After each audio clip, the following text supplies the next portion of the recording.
What's up, everybody? Man, last week was a really tough episode, and it really sent me into a weird funk along with everything else, right? So I wanted to make sure we keep our show circular, all right? I want to hit you deep, I want to inspire, and then we talk about community, and then we talk about wellness. Today, I want to inspire, and I love using people that I've watched grow. Here's why. So many of us in our communities, we look to Alaka. sports as a way out. We look to acting or singing or whatever.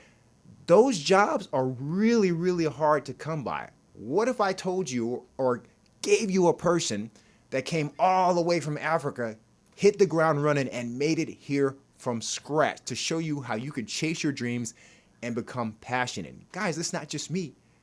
You're going to see the hustle from another country. From Africa to the US, defeating the obstacles. I can't wait to talk about this success story. Mentorship moments, each one teach one. We are the village. Let's inspire. Sometimes you just gotta make it happen. Gonna make it happen. Gonna make it happen. Just make it happen. Just make it happen.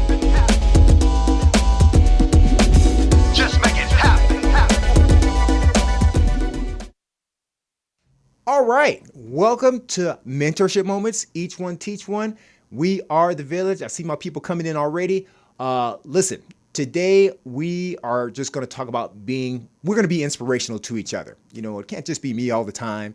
Sometimes I got to bring guests that bring in the message of what we want for our communities to uplift each other. Like I said, man, we got to quit falling for pipe dreams. You know, there are people that have special talents and gifts and make it to the NFL, the NBA, or actors, whatever.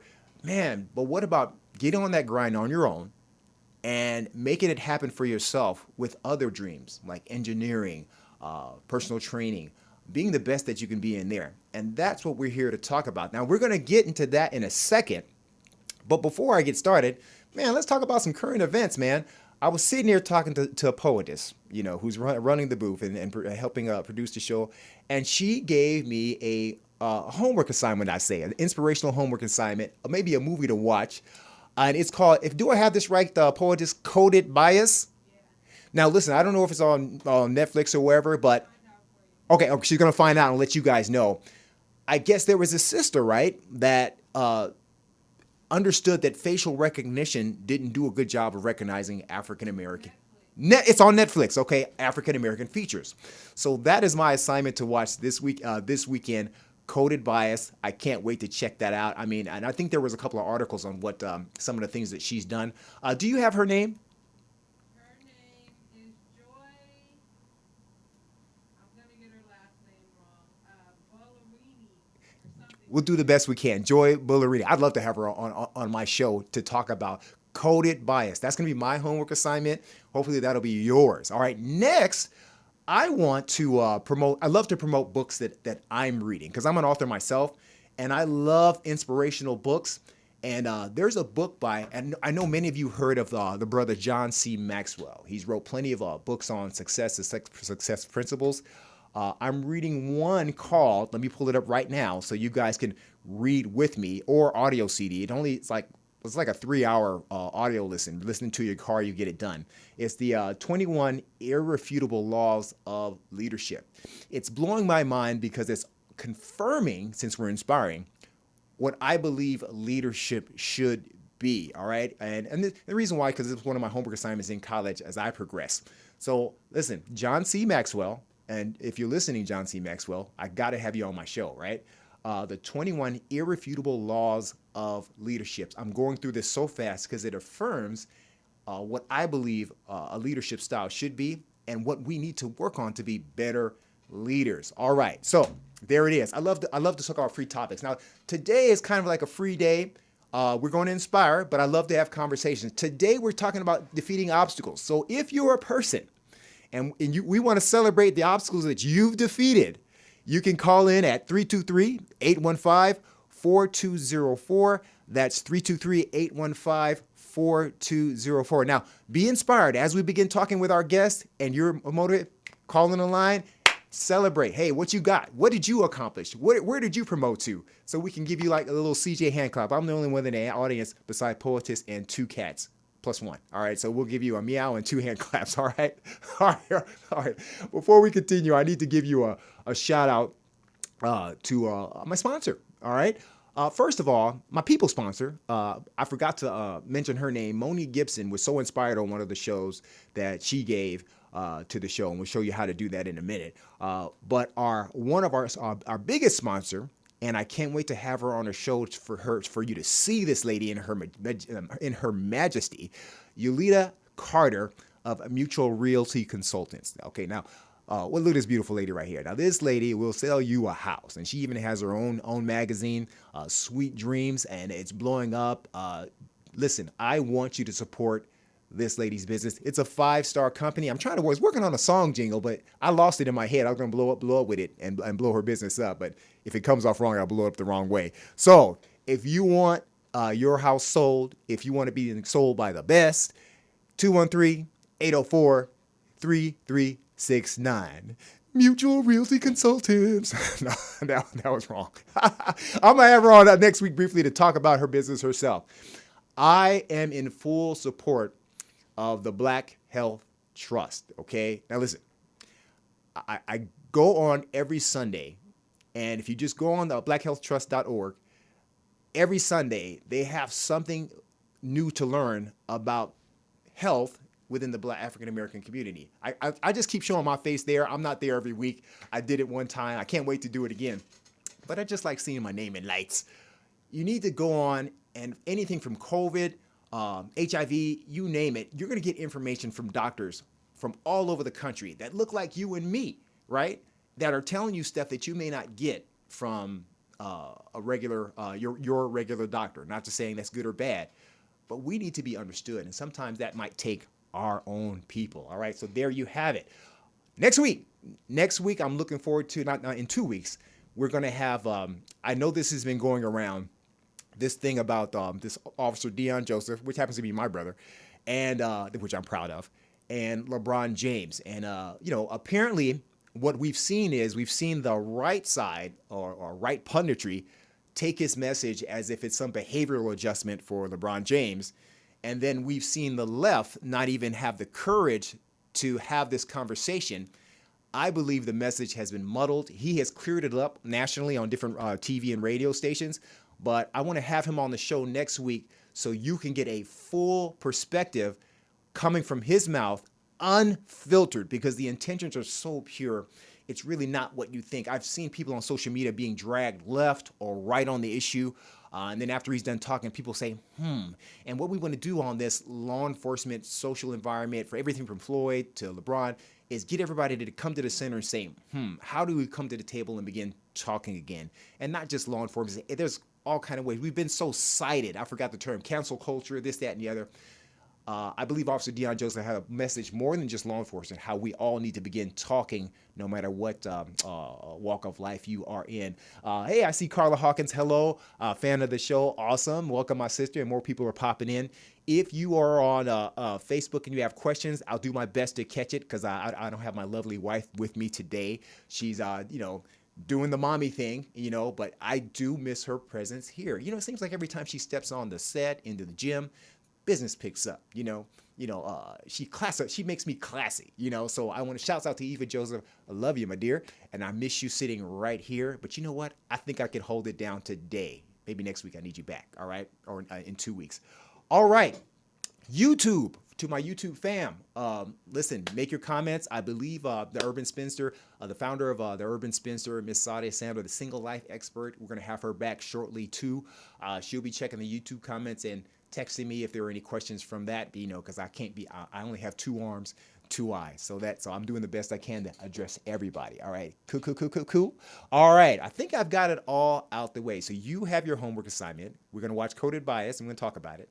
Or if you have watched it, don't give it away, but you can call and tell me if it's good or bad. Read the 21 Irrefutable Laws of Leadership. That is your homework assignment by John C. Maxwell. And with that said, it's time to inspire with our live guest. I brought the backup. But first, a commercial from the big sponsor, CJ's Functional Fitness.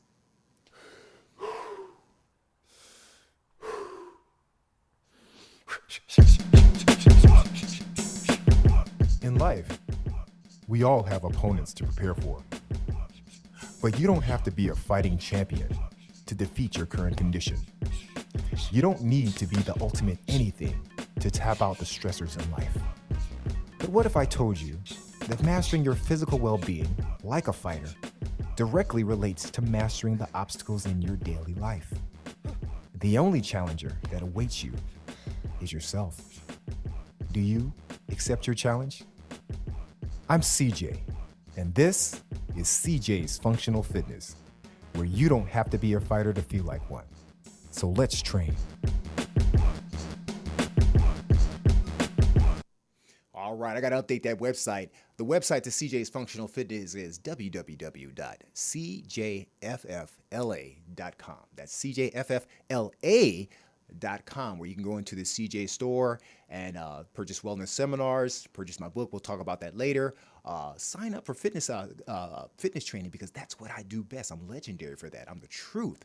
I forgot to mention, if you're a person that when you enjoy, I'm like a church, if you enjoy the content, if you enjoy the show, if you enjoy what's happening here, I want you to go to Cash App and just say, hey, Cleon, I appreciate you. Here's a few bucks here, man. I want to support your show. All right. You can hit me up on Cash App at $CJ Functional. That's $CJ Functional. All right.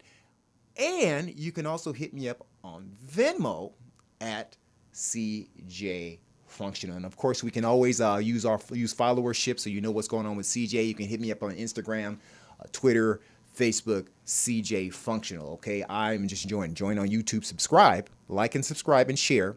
Cleon Joseph on YouTube. See, I got it right, Sida. That's why I enjoy you. All right. Oh, we see Michael's in, Carla's in. We have more people chiming in. I am ready for our next guest. Now, here's what we're gonna do. I'm not gonna read the whole bio. I just want to read what he's accomplished. And the magic is in the how, okay? Now, here are his degrees. Now, we're talking about a gentleman that came from Africa, speaking no English, by himself, that hit the ground running. I'm not going to give it away. I'm going to let him tell it. His degrees are associates in mathematics from West LA College. He has a bachelor's degree in mathematics, emphasis on statistics. Hear me, you math geniuses. From CSUDH, Dominguez Hills, Cal State University, Dominguez Hill. He has a master's degree in data science. A brother with a master's degree in data science. Poetess and I were talking about how we're doing it, y'all. We just need to highlight these people. And this is in Utica College. He also has a data science boot camp from SMU. And man, he has a PhD in data science that's in progress right now. This man never stops. I can't wait to talk about the journey. But first, let's intro with a quick video from the TV pilot Battle of the Bulge LA, and I'll tell you guys how to view that. Let's run it. My real name is Akuete Kdopar, short for AK. The K is silent. I've been trying to let people, try to teach people how to say my name, but just make it easier. Say AK. It turns out to AK-47, whatever they want to call it. I grew up in a really poor family from West Africa. My country name is Togo, and my first language is French. And I moved out here when I was 20 years old, and my biggest barrier was learning the language.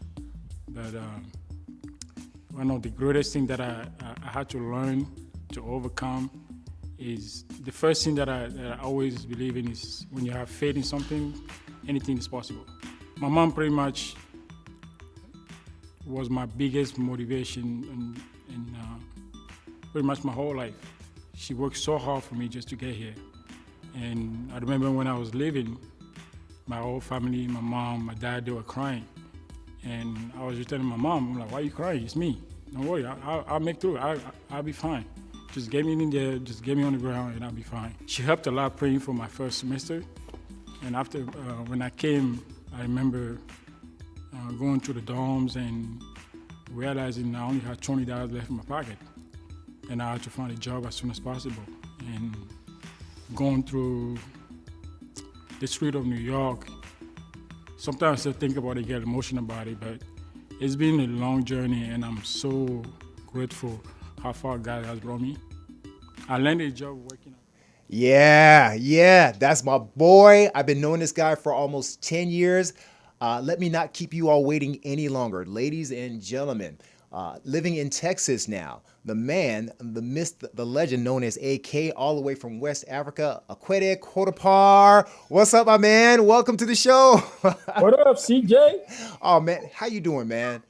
Oh man, can't complain, man. Man, listen, Can't- I miss you here in Los Angeles. We're gonna talk. We'll talk about how we met. I mean, it's just an incredible. You have been an inspiration since I've known you, and then some. I know you kind of refer to me as this guy that smart guy or whatever. But watching you, you were one of the inspirations that I, in my almost midlife, is going back to school to finish up. I've got one degree. I'm out to get another one. But you know what? One of the reasons is because of you, man. Listen. First of all, how's the fam, man? How's your son?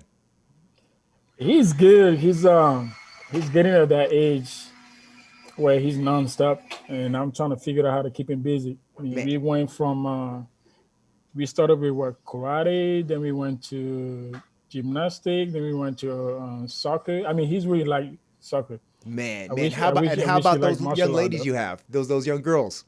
Are they Oh growing yeah, up? yeah. Oh, they doing great. My older daughter, she might be moving to Texas, trying to go to school here. And then my younger daughter, she just won the state in swimming, and she's killing it.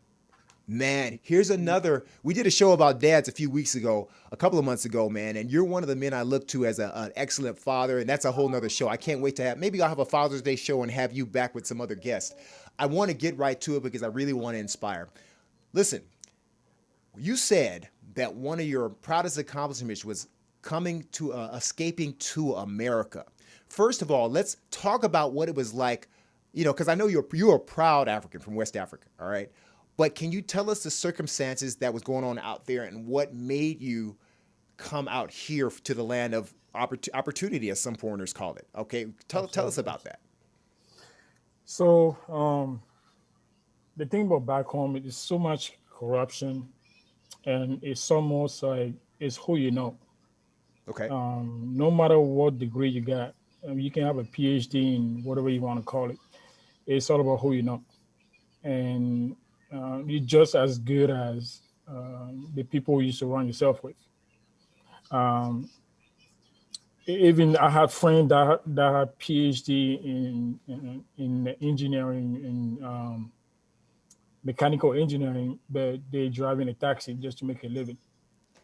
And wow. yeah, it's that bad. And looking back on all this and what I've been very fortunate to have a mother that did not take any excuses. Even though we grew up really poor, um, her thing was let me. I mean, so the bottom line is she wanted me to come to the state. That was my biggest dream as well, but she didn't know how I was gonna make it. Even for me to come here, she has to borrow money just to even buy my plane ticket. My plane ticket. So in my head, coming here, I had no excuses. I can't. I mean, even when I was leaving, I was telling her that all I want to know, all I want is just get me on the ground. That's all I want to know. I don't care what I'm gonna eat. I didn't have no second thought if I was gonna fail, right? So when I came here, it was a whole different ballgame, man. Tell me about when you first hit. You started in the East Coast, right? Tell me what that Yeah. was like. No English, just coming off plane, however you got here. Yeah. Man, walk people through that life. What were you doing, man? It's just survive. Um, when I first came here, all the things that were promised, um, I thought that when I come here, I was gonna have a job, go to school, and make a living, take care of my parents back home. Man, when I came here, I was like, okay, so I'm here. What am I gonna eat? I can't get no job because I didn't have my working permit, and I was living in a school dorm. So the first day, I was like, you know what? I'm here. There's only two ways you can look at it. Either you can quit or you can get out there and make it happen. So all my friends, I mean, they were all fortunate to have their parents sending them money. I had to do the opposite. So I put my back down and I was like, you know what? God would not give me an opportunity to come here just to fail. So I took a piece of paper and I wrote on paper, do not speak English, but can clean, sweep. I grabbed it. I had a little French English dictionary and I just pick up a few words and just wrote it on the paper. And it was I live in New York at that time, and there was a lot of stores like in New York, everything is pretty close because there's a lot of stores, grocery stores. There was just small market, and there was a mall there. And I started walking down the street, and my friend was like, "Where you going?" I said, "I'll be right back." And I walked into the first store. It was a grocery store, and I saw one of the guys sweeping the floor, and I just showed him the paper that I wrote. I said, "I do not speak English, but I need a job, and I can, I can sweep, I can clean." And it's so funny because he was a Hispanic guy, and we were Okay. both playing the sign language. So he put me to the manager, and I couldn't speak English. I got turned down. Went to the next store, same thing. Went to the next store. I went to about, I don't know, 10 different stores down the line. I was like, okay, well, tomorrow we're gonna keep on trying. And I remember I had $20 in my pocket, and I was like, this is gonna be fun. And but one thing that I always remember was my mother never, like I said, she never made an excuse. And one thing she gave me, and this is the part where anybody that's listening, what you put into your kid will set them for success. What I Man. mean by that, she gave me scriptures, the Bible. Remember, I'm not a super Christian. I'm not through all the religious. I don't like super Uh, Christians. Go ahead. well, she gave me this scripture, right? Psalm 91, and until today I still listen to it every single morning. And reading over and over and over that song, I think that's what made me get through it. And one of my roommate at that time was working at an ice cream store, and I said I really need a job or I'm not gonna make it because I didn't even know how to afford tuition. And I mean that's where it started. I would go to school, I would sit all the way in the back of the class because I didn't want nobody to talk to me because I have no idea what to tell you. I uh, I avoided people, and the only time I write something, if I see you write something on the board, and that's what I write, and I go home and figure it out. Can I ask you a question, AK?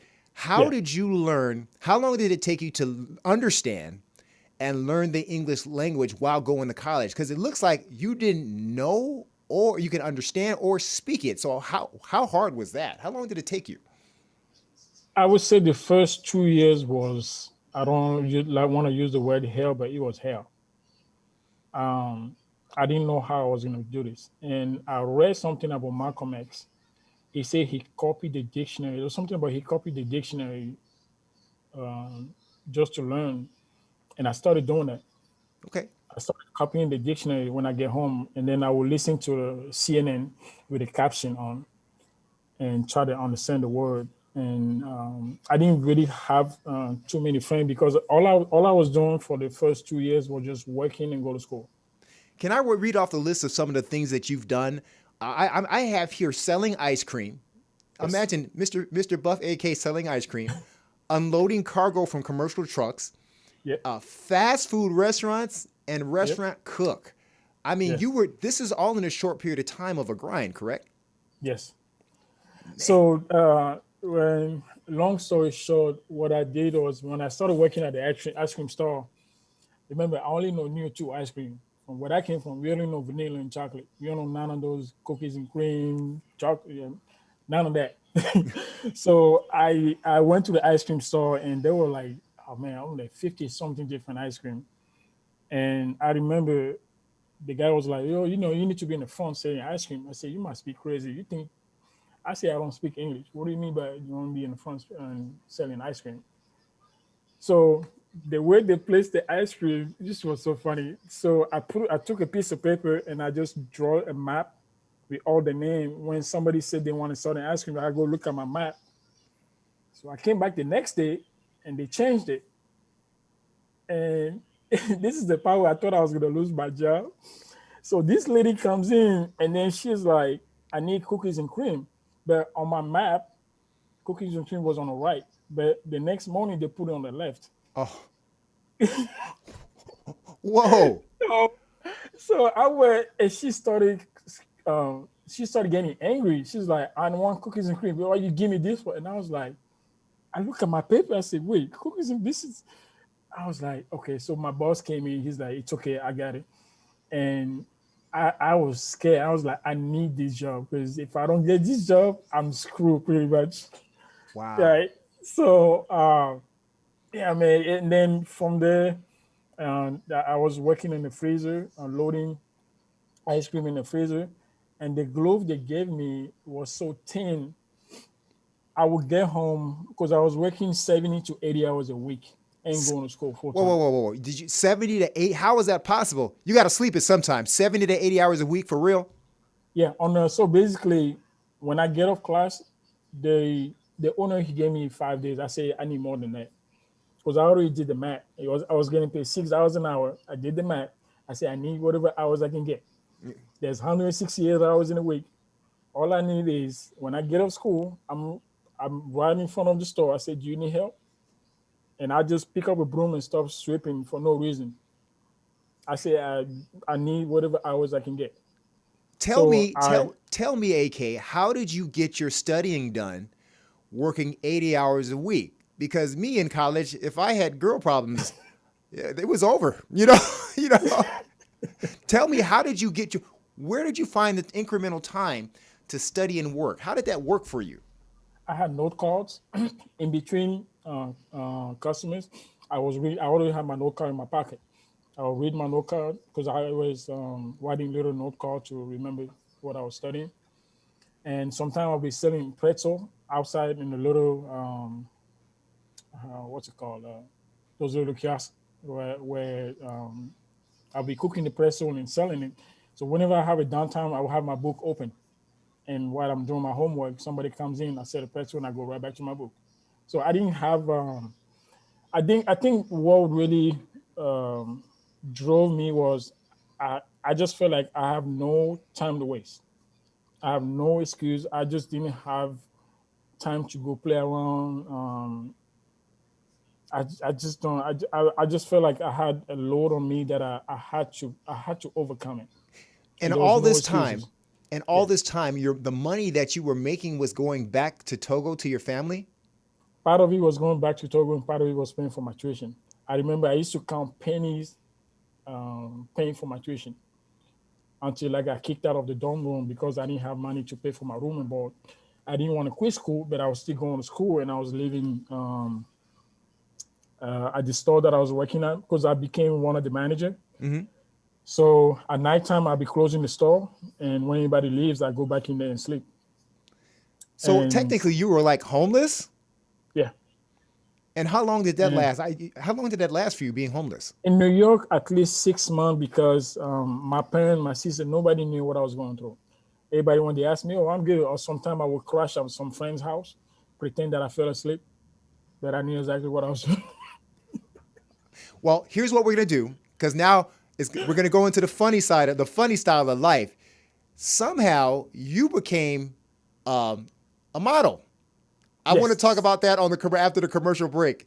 Mentorship moments, each one teach one. What a journey. Yeah. We're the village. Awesome.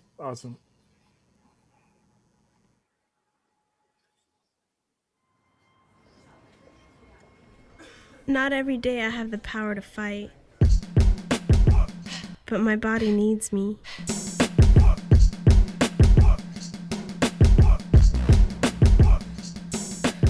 My opponent is high blood pressure. You don't have to be a fighter to feel like one. So let's train.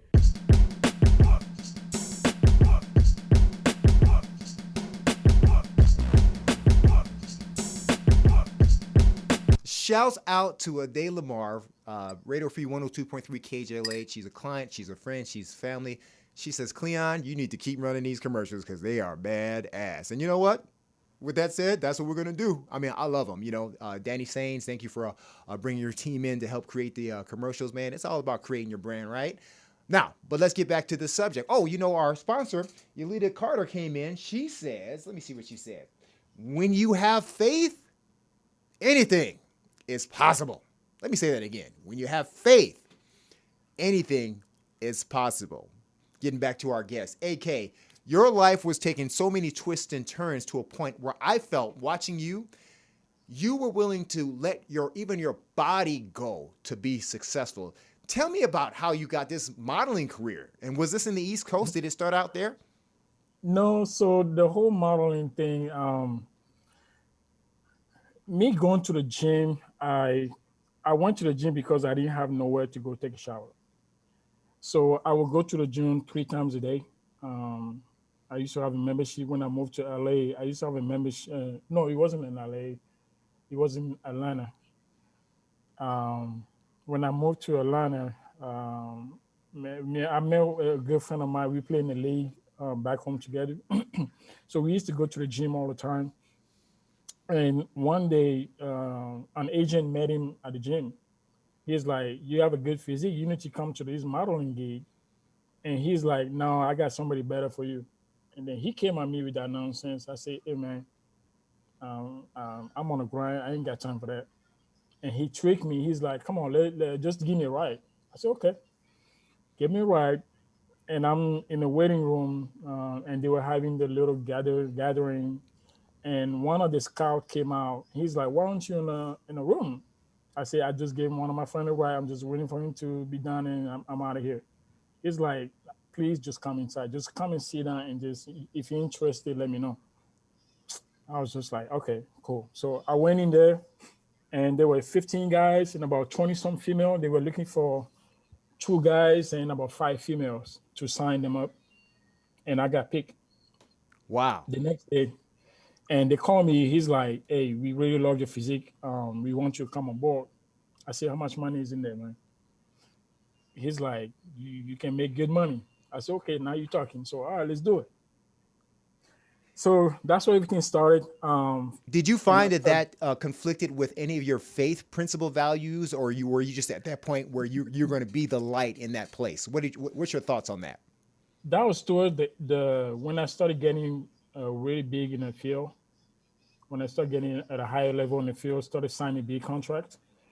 That's when I had to make a decision to go that route or tell them, "No, that's not me." And I ended up quitting. And that I remember that 2 years because I started in 2003 and I ended up in 2006. In 2003, in 2003 or 2004, I won Best Male Model in Atlanta, and there were other agents that saw me there, and they invited me to come to Model Universe in Miami, and I ended up winning the 5th place in Miami Model Universe. Now from there, I ended up signing my first contract, going to LA, and everything was paid for, and I really loved it. So you were in And New York, you went to Atlanta, to Miami. Man, what a journey yeah, to LA. Now let me pause here because ladies, you better tell your friends that the show's on now because at the end of the show, I've got a little eye candy for you guys. So AK doesn't even know what I'm about to show, man. So I want to prove that this guy is the truth. See, I'm not jealous. I don't hate. I'm already great, you know? So I celebrate people, man. Eye candy coming towards the end of the show. I can't wait. All right. Oh, so now we've hit LA. What happened in Los Angeles when you got here? so in LA, when I moved here, I signed my first contract, and yeah, I remember I went to this audition, and what they asked me, I was just like, "You got to be kidding me, right?" I don't know if I can say this on the show, but I'm gonna just say it. Okay. So I went to the audition, and I'm talking to the producer and all that. It was for a TV show, and one of the scene was I had to basically fight with a woman over a guy. Again, I don't have nothing against homosexual or gay people. Everybody has their own choice. I don't discriminate. I don't judge. Right, right. That ain't my job. I love everybody, but I just have standards. I just have principles. That's just not me. Wow. And when they asked me that, I just told them straight up, "Give me my portfolio. I'm out," and I quit. So you turned down that money? What? AK, why'd you turn down that money for that? I said, "What am I going to explain? How am I going to explain that to my mother?" Number one, Wow. and number two, it wasn't me because I was like, I just feel like I didn't want to sell my soul. Wow. Forget about the money. And the thing is, I signed exclusive with that agency when I moved to LA, so I cannot get any other gig anywhere else. I have to pay them 30% of every contract that I get. Wow. So now moving forward, okay, you quit you because of your principle. I do admire you for that. I mean, wow, a lot of people can't do that because the money is too good, right? Right. Now you're in school, West LA College. You're still studying for your degree. Did you experience any like homelessness issues in Los Angeles?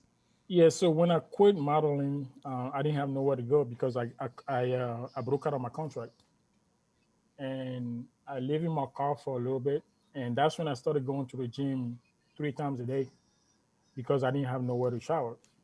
And it was summertime, so it wasn't a big deal. I mean, where I'm from, if you live in a car in summertime, that's heaven. So I was going to the gym 3 times a day, and that's when I I went to West LA College.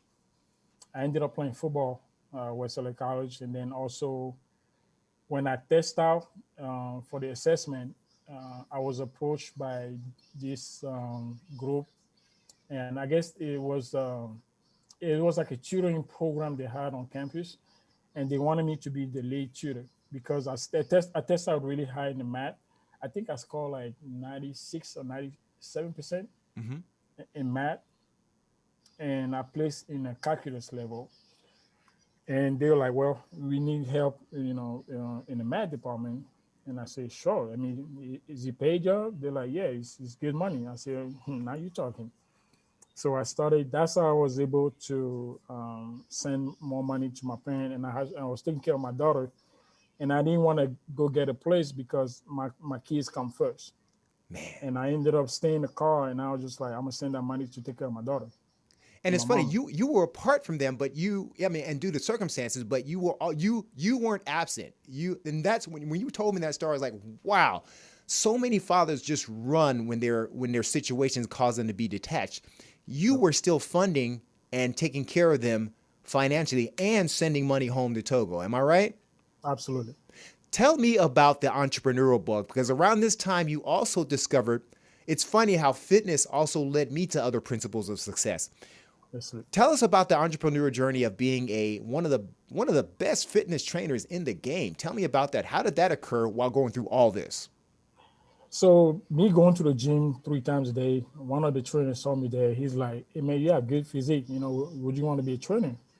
I say, "Nah, man, you're just too much." He's like, "No, you make really good money." I say, "Okay, well, I needed it."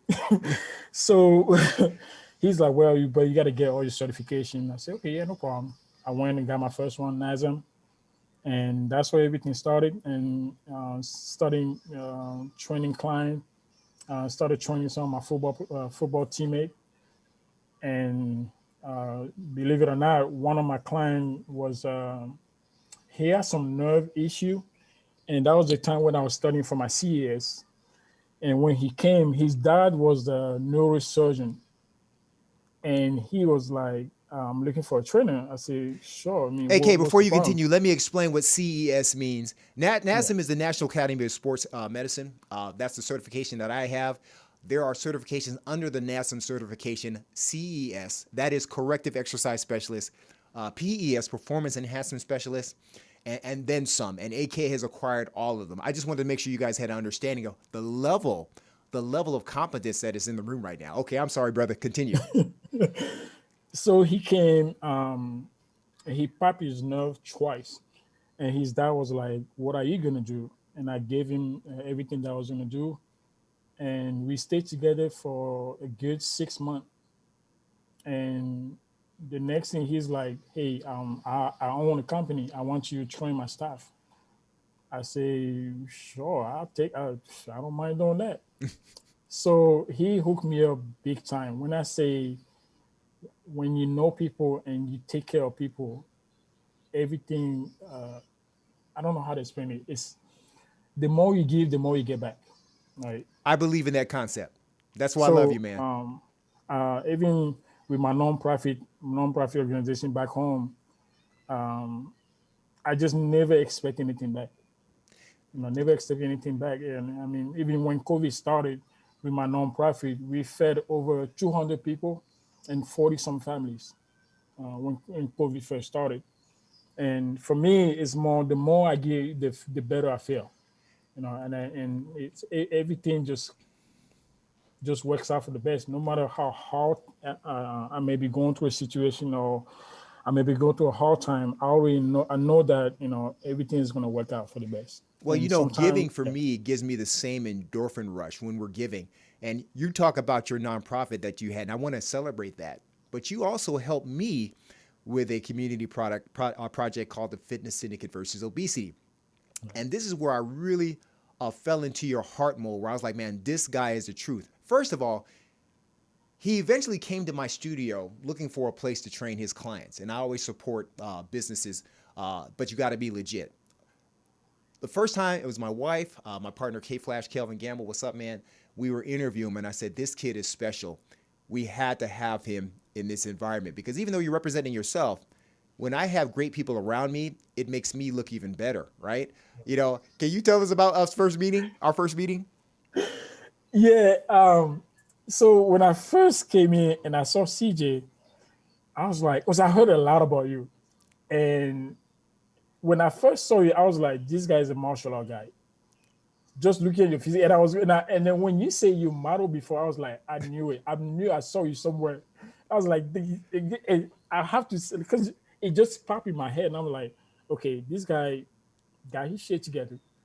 And then when I met Eva, that's why my respect for you went to a higher level, because you can look at, if I didn't know you and I see Eva, I can tell who you are Wow. just by the way your wife carry herself, the way her confidence when she speaks, people around her, the respect that people give her, it tells a lot about who she's married to. You know what I mean? Wow. So that right there, it just took me, and I was like, I always listen to everything that you say. I don't really value people like that, but from the bottom of my heart, bro, it's like, there's no one thing you're gonna ask me. If you tell me today, hey, okay, I need you in LA tomorrow, I'll be on the plane. Man, and you know what? And I know that because I asked you to help me with my community project, where we got some of the best trainers in Los Angeles. And we trained like 20 community, we did 4 campaigns, 20 community members each year for free to develop disciples for wellness. And I've had some trainers say no, or hey, you got to pay me. I said, no, we're doing this from the kindness of our heart. You, being your own man, said yes. And let me tell you, you were one of the top trainers that these clients that came in loved. We changed lives, and you prayed. One thing I liked about you, brother, you prayed with them regularly. You taught some things that you learned in your culture about team building.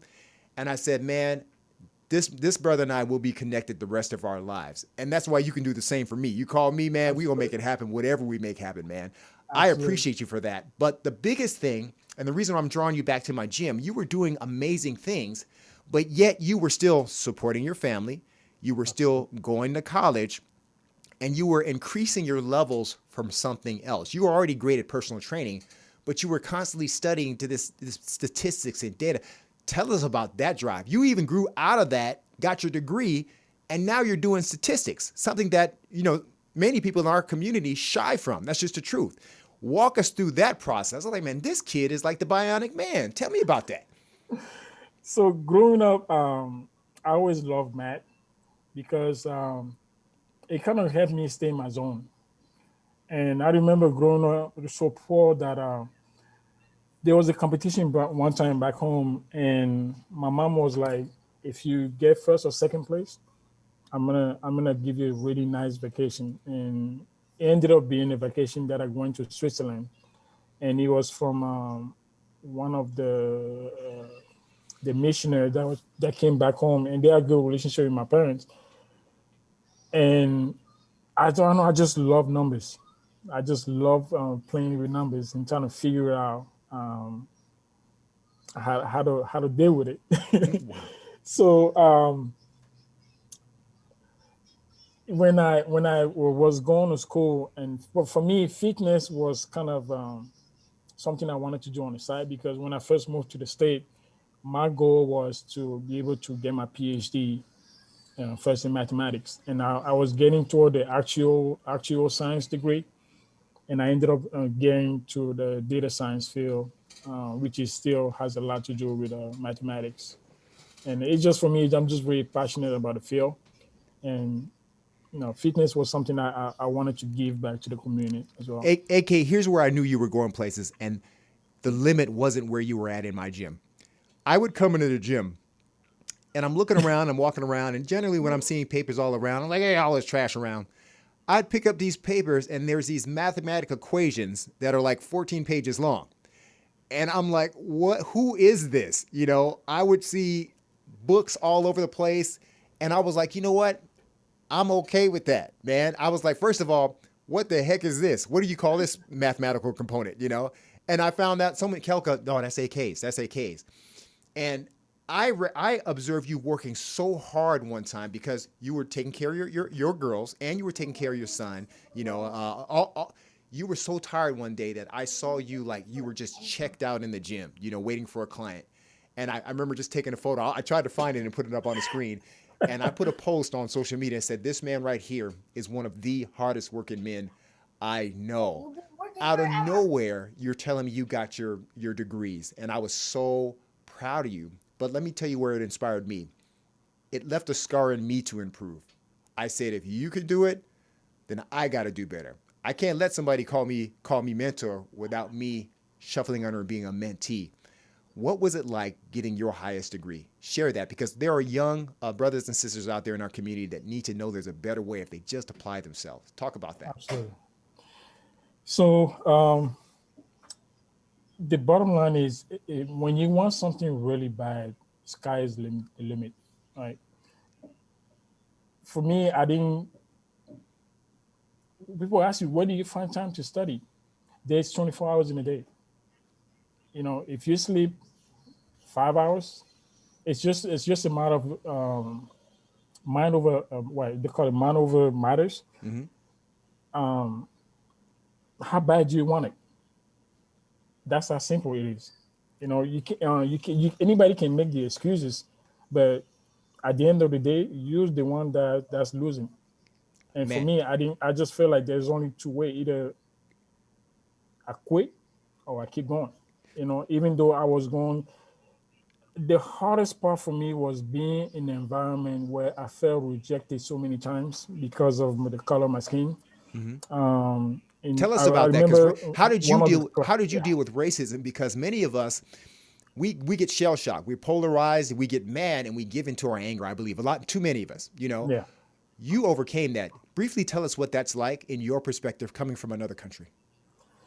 So when it comes, let me give you a practical example. I remember I was taking this class, and I was the only black guy, and there was it was a pretty high level math class. I think it was 10 of us in the class, and I was the only black guy in the class. And the teacher gave us a project, and nobody wanted to partner with me. I said, okay, no big deal. I went to the teacher. I asked him straight up. I said, look, I can't find nobody to work for me. Would you mind if I do this on my own? He's like, sure. And such a coincidence, he spoke French, and we became cool like that. And I spoke to him in French, and I said, no, I got this. Like I can do it on my own. No big deal. I didn't take it personally, because when it comes to racism or discrimination, a lot of time we take it too personal. Because at the end of the day,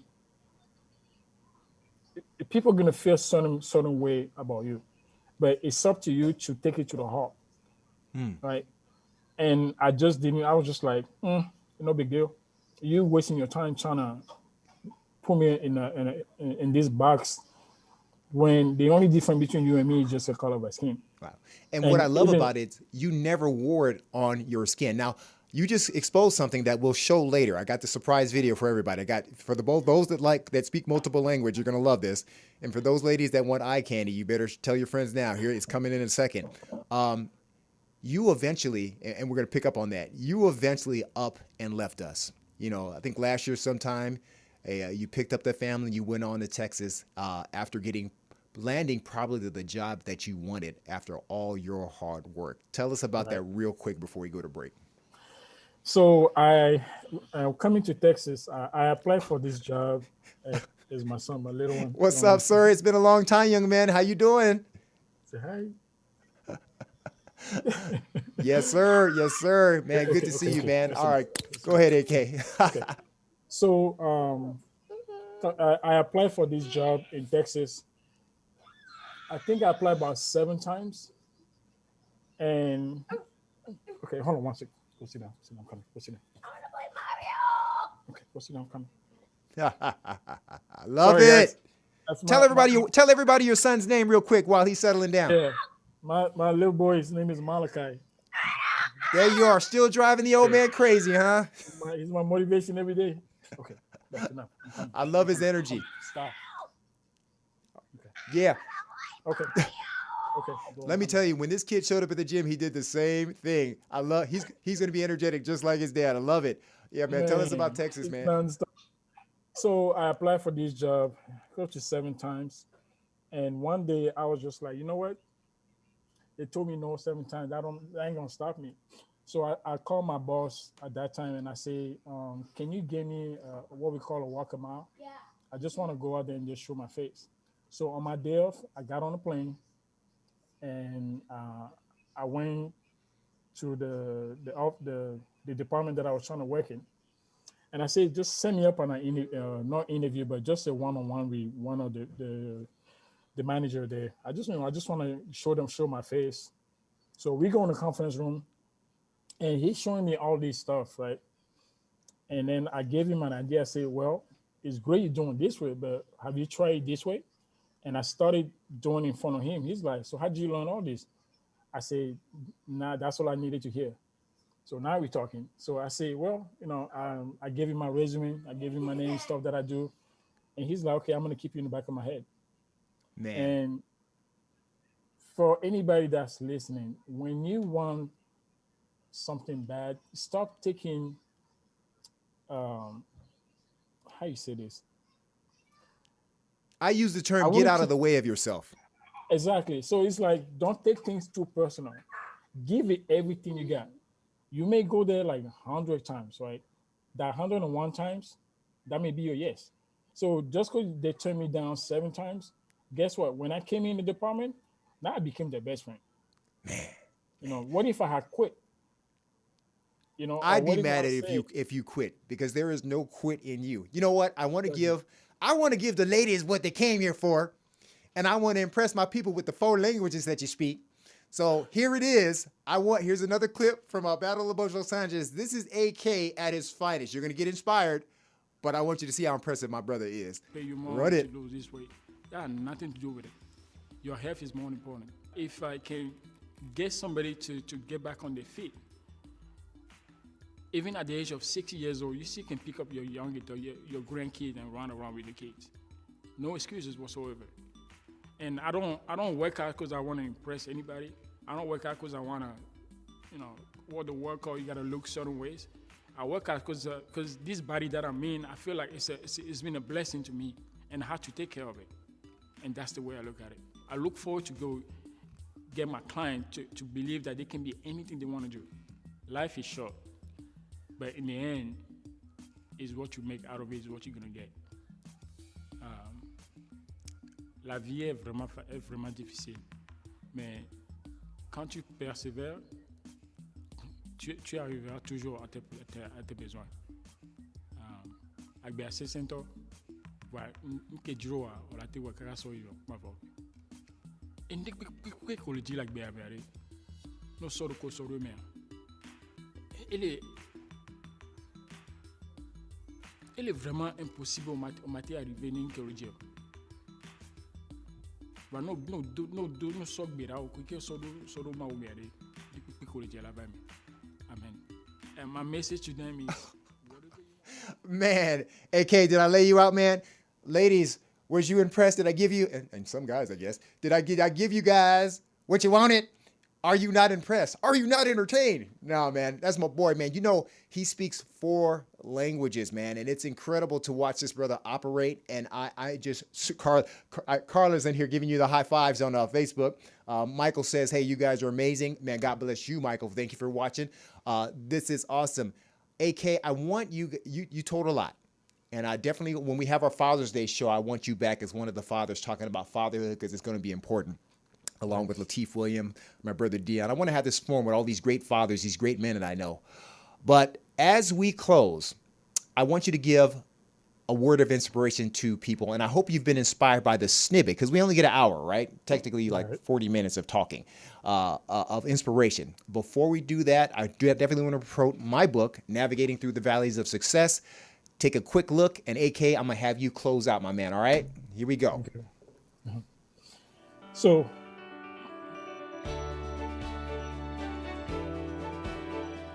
I tried to be secular about this book, but I can't. Something's working within me. DJ was already an incredible person, and then he wrote a book. I turned to God as a person that stopped believing. So you will meet me there, and if not, you will see the works that help me get there. If you want to know how to change and learn how to change from the inside out, you read this book. Money is a real thing. It's a part of it. But what I show in the book, and I'm telling my young people out there, I'm walking you through business. This is a real business lecture 101. It's not the green that's going to keep you sustained. It's your influence. How well do you impart influence and love in people? How do I make you rich by a conversation we've had? It's going to help you no matter what situation, no matter what trials or tribulations you're going through. It's going to give you that ammo that you need. Watch God grow inside of me. Watch him show me why this went wrong to get to right. hey, Say, you know what are you doing? I needed the tragedy too. I needed to feel loss. I needed to feel grief. I needed to feel let down. And thank God you've got me where I'm at in my marriage, with my kids, with my family, so I can see the blessings and I can tell somebody else how all those things I went through in the past got me where I'm at today. You can get through anything if you just keep the faith and walk through that valley and don't give up. Don't turn back, don't look back, just keep looking forward, and the goal is right there. You just have to keep pushing for it. Keep your brains in your head, keep your heart in your chest, and keep your pee-pee in your pants. And that's it. That's great advice. This will stay in your hearts for the rest of your life, and it will conquer the demons that lie in your mind.